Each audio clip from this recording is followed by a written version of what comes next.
பார்த்தீங்களா? இது என்ன காய் தெரியுமா? எங்கள் ஊரில் டபுள் பீன்ஸுன்னு சொல்கிறாங்க. உள்ளுக்குள்ளே ஒயிட்டாக இருக்கிறத நான் காமிக்கிறேன், அது எப்படி இருக்கும் அந்த இதுன்னு.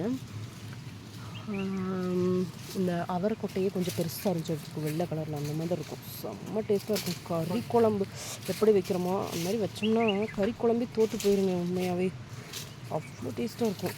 இது எல்லாம் இங்கே வச்சுருக்கோம். எல்லாம் மலையில் கொஞ்சம் சரிஞ்சிச்சு, இன்னும் கொஞ்சம் முத்தணும் பாருங்க. முத்துனதுக்கப்புறம் அந்த கறிக்கணும், இன்னும் கொஞ்சம் இதாகணும். உள்ளுக்குள்ளே பெருசு இவ்வளோ பெருசாக வரும் அந்த கொட்டை. இங்கே இந்த ஏரியாலலாம் மேக்ஸிமம் எல்லோரும் சாப்பிடுவாங்க. அப்போ எல்லோரும் சாப்பிடுவாங்கன்னா, ஆனால் இப்போ படுகாஸ் இருக்காங்க இல்லையா, ஊட்டியில் இருக்க படுகாஸ் எல்லாம் நிறைய யூஸ் பண்ணுவாங்க அதை. இது வந்து கிலோ எவ்வளோ?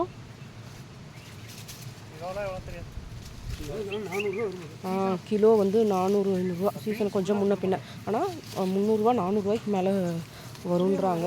நம்ம இன்னும் கம்மியாக தான் போட்டிருக்கோம்.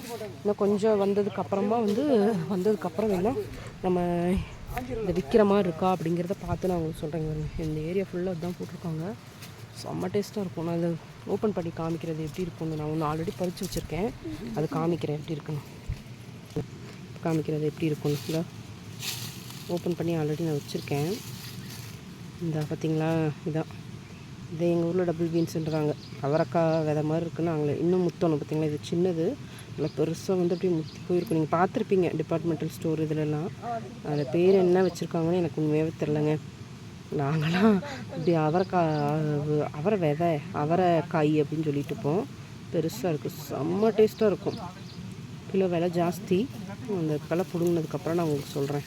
இப்படி நீங்கள் பார்த்தீங்களா, போட்டு போய் குழம்பு வச்சு அரைச்சி தேங்காய் அரைச்சி வச்சா கறி குழம்பே தோற்று போயிருங்க. அவ்வளோ டேஸ்ட்டாக இருக்கும். இது உங்களுக்கு பேர் தெரிஞ்சதுன்னா எனக்கு கமெண்ட்ஸில் சொல்லுங்கள், நீங்கள் என்ன சொல்லுவீங்கன்னு. எங்கள் ஊரில் அப்படி தான் சொல்லுவோம். இன்னும் கூட பெருசாக